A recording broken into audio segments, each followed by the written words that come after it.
a lot of them families that they got, especially in the Middle East area, their families is kind of ruthless, in my opinion. I remember one time, me and a friend of mine was in Dubai, and we met this girl in the mall, and she seemed to be a pretty cool girl, but he liked her. I mean, he really liked her. He liked her so much, he ended up meeting her family. And I was there the first time when he met her family, right? Now, she would be considered to be a white Arab. If she was to come to America, we would say she's white if she took the veil off. You know what I'm saying? But over there, she had the veil on. But she was about 25 at the time. I remember that like it was yesterday because I was 25 at the time. And he was 26. Right? So we met her. We ended up meeting her mom and dad, and she had a sister and a brother. They were cool. We ended up going to a restaurant at the mall. The same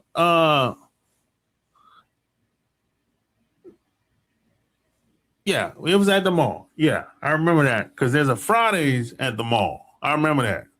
It's not the mall. It's not the mall, not the big mall that people look at on the internet. Not that mall.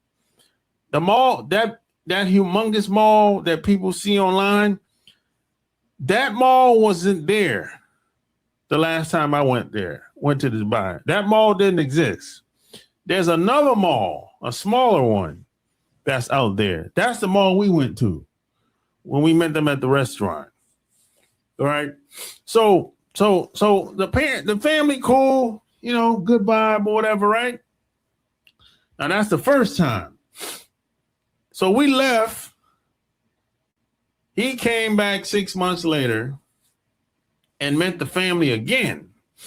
This time he met just the dad. And yeah, the mom showed up too. Yeah, I wasn't there. But I'm going to tell you what he told me. He said the dad propositioned him. The dad was like, hey, what do I have to do to get you away from my daughter? That's right. The dad said, how much do I have to pay you to get you away from my daughter? That's exactly what he said. So I said, yo, how did you respond? He said, you don't got to pay me shit. I don't want your money. And he was like, he said, I don't want you around my daughter. You ain't the type of guy that I want my daughter to marry. And he was straight up with it. He was straight up and down with it. I said, shit, at least he was honest, bro. Shit.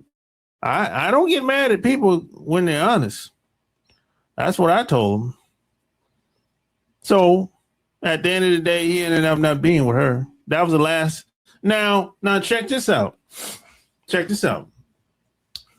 He never told the girl what her father said. To this day, he never told her. Because that's what they agreed upon. Right? So once the dinner was over, you know, the dad left and they went and had a good time doing whatever until it was time for him to leave. And that was the last time he ever saw her. Ever again. He stopped calling her. That was it. And she never knew what happened exactly. Well, I guess at some point she probably thought her dad said something to the dude. If if she used a little common sense, she would have known that hey, her dad probably said something. You know, that's unusual for somebody to just cut you off all of a sudden. I'm just saying, hey, that's how I would think anyway. But that mentality is not unusual. That's not a one-off. That's not something that happen every once in a while. No, that should happen a lot. Oh, See, like I said, a lot of Arabs have a different mentality. They have a different mentality. And see, you have to realize that, and this is why I don't give a damn about no religion. I deal with people as a man or a woman first. See, a lot of times people use the religion as a shield. They say they got you thinking one thing about the religion, but meanwhile, they're doing whatever the hell they want to do. Smoke, drink,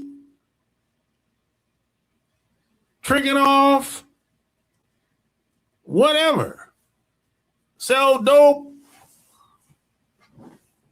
See, they got you thinking that they bootstrapping and doing all this, everything by the book. They're not doing none of that. They're not doing none of that crap. Nobody bootstrapping out here except for us.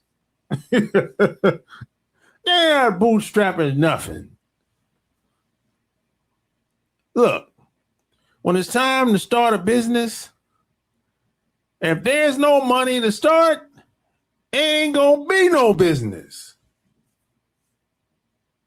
I'm gonna say that one more time. When it comes to these other guys, especially in that part of the world, if there's no money to start a business, they ain't gonna be no business.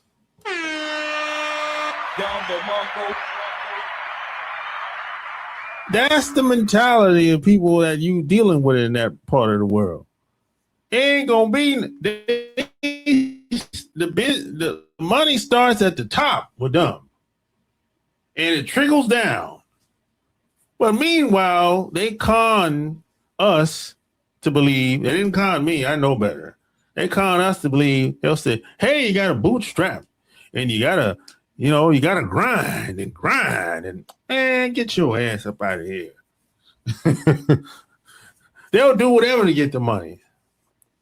Sell dope, prostitute, whatever, right? But meanwhile, when it's my turn, hey, you got to do everything. You got to do it by the book. Come on, man. And a lot of us fall for that crap. A lot of us fall for it. We make it because we'll fall for it and we'll start saying, "Man, they're so smart." What? What makes them so smart? Because we actually believe that there's some superhuman person and they got a $300 million company or $100 million company or a $1 billion company, and somehow they bootstrapped it. Some of us actually believe that crap. Like he's a self-made millionaire, that type of bullshit talk. Some of us actually believe that crap. We actually think that somehow they're like, shit happens like magic. No, fool. It don't work like that. All these guys got rich the same way. It's either 2 to 3 ways. Government contracts, gold, oil, and drugs. That's it. There ain't no self-made millionaire. You name any company, Amazon, Facebook, Google, Microsoft. I can go on and on. They all got their money the same way through the government contracts. So there's no pie in the sky type. That's nonsense. And these other guys in these other countries, they ain't no better. They just are willing to go to the extreme with it.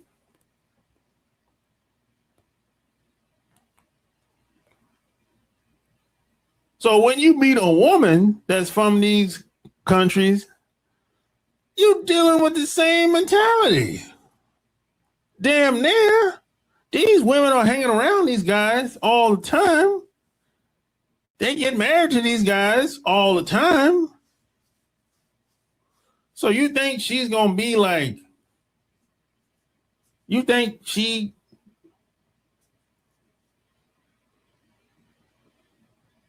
got a problem with what they doing? Probably not. This is common. This is normal for them. Let's say you meet a woman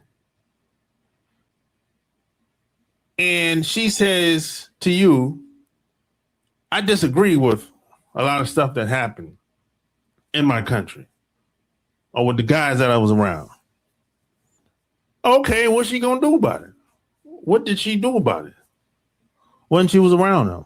What's she doing about it now? She ain't gonna do nothing about it. She ain't ever gonna do nothing about it. Even if she could do something about it, she probably ain't had the balls to do nothing about it. You know why? Because she probably be floating in a river somewhere. Or they make her disappear like a magic trick. That's how these guys get down. They would make her disappear like a magic trick on stage. That's what they would do probably do to her, because she ain't gonna do nothing but run her damn mouth.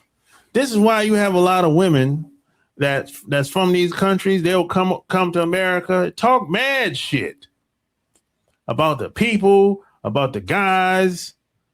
They got issues with a lot of the guys too, but they'll talk mad shit. They talk mad. You know why they talking mad shit? Because they took that veil off. The hell with Allah. And now this woman is laid up with another woman now. She's laid up with another woman. She laid up with men and women, probably straight up lesbian now. And she's talking mad shit because she got issues with the guys over there. But she probably got beaten down too many times. And 9 times out of 10, she ain't ever going to go back home anyway. She can't. Because a lot of these men and women are turncoats. They're sellouts. They're from a sellout culture.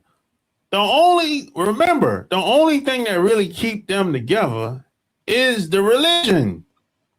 They don't have nothing in common. They speak the same language, so what? They don't have nothing in common except for the religion. That's the only thing that keep them together. In that part of the world.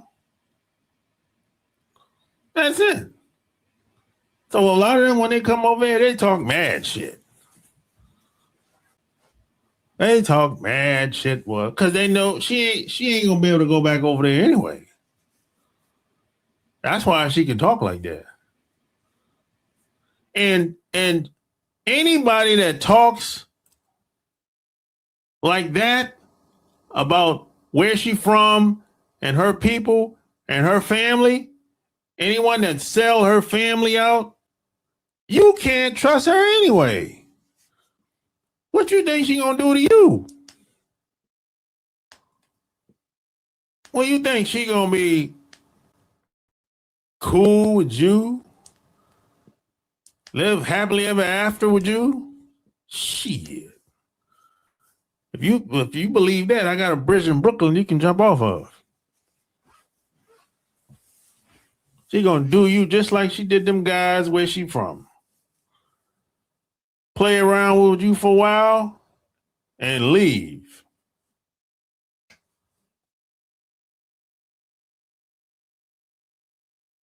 That's what's gonna happen.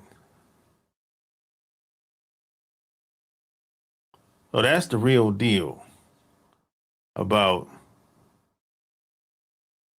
dating a lot of Arab girls in that part of the world. Even the ones that come over here. He might look black, but she ain't. She's Arab first. And that's just the truth. But hey, that's my experience. You might have had a different experience. But 9 times out of 10, I would say her being Arab first is pretty common. That's pretty common. That religion is strong, boy. Boy, that religion is strong. Woo! Man, that religion, boys. Boy, you can't compete against that.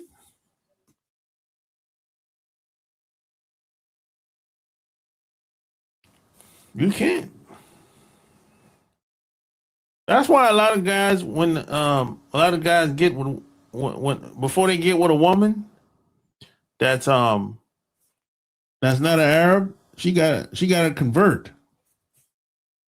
Otherwise, the dude won't marry her. Because even the guys that are Arab, even they understand that the religion is powerful.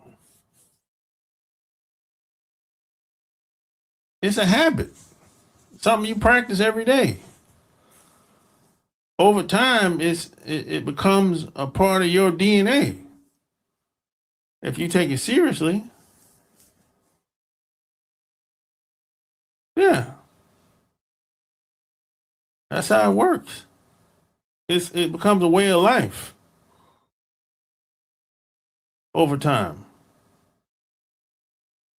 And once you immerse yourself in those type of environments, I mean, even the strongest, mentally strongest person is probably gonna break and just go along with it over time. Yeah. How you think? Look at it like this. You got some NOI brothers, Muslim brothers, American Muslim brothers. Some of these guys come from horrible backgrounds. If you talk to a lot of them NOI brothers, they have horrible upbringings. And some of them got cleaned up over time because they immersed themselves in that culture, in those environments, in the mosque. They listen to what Minister Farrakhan say all the time, every week. And they practice, have certain practices and certain rituals that they do all the time. They immerse themselves in that culture, and over time they stop smoking, stop drinking, stop tricking off, stop having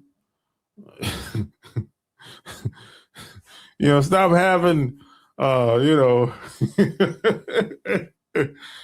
debauchery sex. You know what I'm saying? It works. It works. He get off the drugs and he get all cleaned up. Now he's wearing a suit, suited and booted. He lost 50 pounds, 100 pounds. He's cut up. You know what I'm saying? He's not fat no more. He can get girls now. Now he's on a corner selling newspapers in a hot ass suit, and it's 95 degrees, and he ain't breaking a sweat. God damn! it's 95 degrees and he ain't breaking a sweat. Woo! Where they do that at? That's because he's healthy now. He got them chemicals out of his body. He lost 100 pounds. That's why he ain't sweating.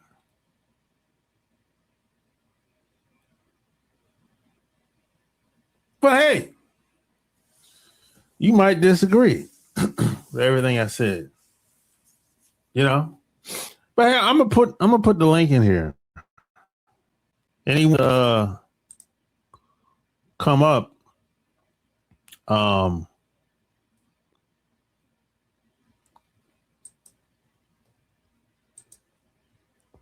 We can talk about anything.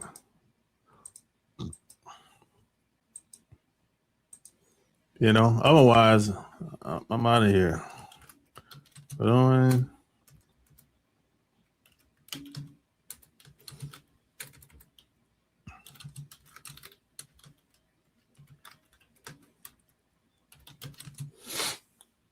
Smash the like button. Yeah, that's the link. That's the link.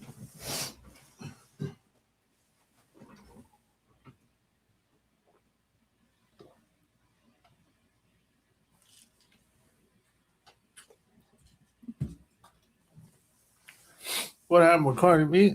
Nothing happened with Cardi B that I know of. Nah, not that I know of. I mean, I don't follow her like that. You know, I don't really follow a lot of entertainers like that. Not really. Probably not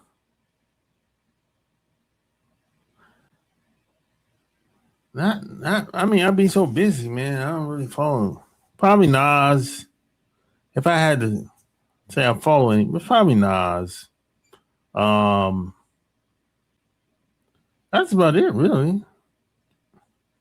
I don't really follow a lot of these entertainers like that.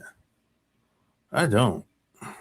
You know, I be so busy, man, really doing shit. I'm always doing something. You know, I'm spending time with family, friends, or whatever. Always working, so yeah. I don't really have a lot of entertainers are they're not that interesting to me no more.